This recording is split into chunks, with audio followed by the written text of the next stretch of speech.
राजनीतिक दोस्ती का अटूट उदाहरण रहा वीरभद्र सिंह और पंडित संतराम का रिश्ता, जिसे सुधीर शर्मा, जो कि पंडित संतराम के बेटे हैं, उन्होंने भी आगे चलकर निभाया। जी हां, आज पंडित संतराम की जन्म तिथि है और इस जन्म तिथि के मौके पर उनके जीवन से जुड़े कुछ पहलुओं को हम आपके बीच में रखेंगे। पंडित संतराम किस तरह से राजनीति में आए और किस तरह से उन्होंने वीरभद्र सिंह के साथ अपनी दोस्ती को अंतिम समय तक निभाया और कैसे फिर वीरभद्र सिंह ने पंडित संतराम के साथ उनकी मौत के बाद भी अपने संबंध को खत्म होने नहीं दिया। इन सभी विषयों पर आज चर्चा होगी। इसके अलावा सुधीर शर्मा के रूप में एक नेता को कांगड़ा में स्थापित करवाया और राजा वीरभद्र सिंह की मौत के दौरान सुधीर शर्मा ने किस तरह से एक बेटे की तरह पूरी जिम्मेदारी निभाई। पंडित संतराम बैजनाथ से 6 बार विधायक रह चुके थे। बैजनाथ विधानसभा में 13 बार चुनाव हुए, जिनमें से 10 बार कांग्रेस ने जीत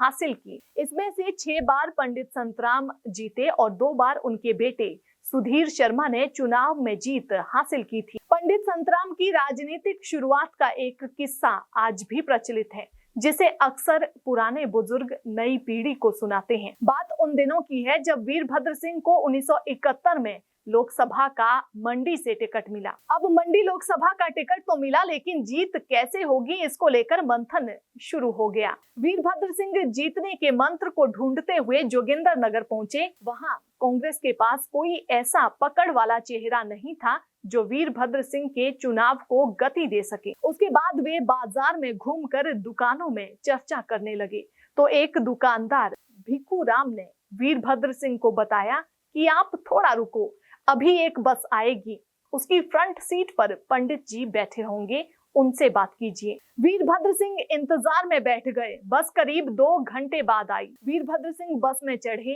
पंडित जी टोपी वाले को ढूंढने लगे और उन्हें बताया कि मैं वीरभद्र सिंह हूँ, यहाँ से सांसद का चुनाव लड़ रहा हूँ और आपकी सहायता की आवश्यकता है। पंडित संतराम से बस में ही अपनी बात करने के बाद दोनों बस से उतर गए। पंडित जी ने हालांकि कहा कि वो नेता नहीं, समाज सेवक है, वो भी छोटे से, लेकिन दोनों बस से उतर आए। फिर दुकान पर दोनों में बात हुई। पंडित संतराम ने कहा कि मैं राजनीति नहीं जानता, सिर्फ लोगों की सहायता करता हूँ। लेकिन वीरभद्र सिंह ने कहा कि आप आज से कांग्रेसी हुए, आप पार्टी में नहीं है, लेकिन आपका काम समाज का है। मैं चाहता हूँ कि मेरा चुनाव आप यहाँ पर देखें, क्योंकि फिर वापस आना उस समय उस इलाके में आसान नहीं था।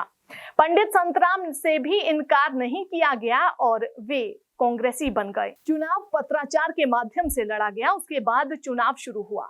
वीरभद्र सिंह अपना पूरा विश्वास उनके ऊपर छोड़कर आगे बढ़ गए, वापस मुड़कर नहीं देखा। चुनाव का नतीजा निकला तो पंडित जी की मेहनत का नतीजा सामने था।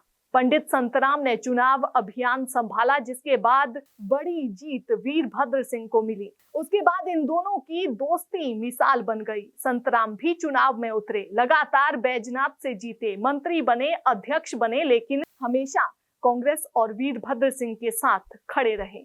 जब पंडित संतराम की मौत हुई तो वीरभद्र सिंह ने कहा था कि आज मेरा एक हाथ कट गया है। पंडित संतराम का व्यक्तित्व काफी साधारण रहा, जिन्हें ढूंढते हुए वीरभद्र सिंह उनके घर तक पहुंच गए। बात उस समय की है जब वीरभद्र सिंह पहली बार लोकसभा के चुनाव के लिए चुनावी मैदान में उतरे थे और जोगिंदरनगर में उन्हें कोई भरोसेमंद चेहरा नहीं मिल रहा था। उस दौर में पंडित संतराम एक साधारण व्यक्ति हुआ करते थे, इसी के साथ एक दमदार चेहरा भी थे। यही कारण था कि जब वीरभद्र सिंह के कुछ लोगों ने उन्हें पंडित संतराम के बारे में जानकारी दी तो वीरभद्र सिंह अकेले ही पंडित संतराम को ढूंढने निकल पड़े। पंडित संतराम के बेटे सुधीर शर्मा बताते हैं कि उनके बाद वीरभद्र सिंह का ऐसा विश्वास पंडित संतराम के ऊपर बना जो कभी नहीं टूटा। आपको बता दें कि पंडित संतराम हिमाचल की राजनीति का वो चेहरा थे जिन्हें जब इंदिरा गांधी ने बतौर मुख्यमंत्री हिमाचल प्रदेश की बागडोर सौंपनी चाहिए तो उन्होंने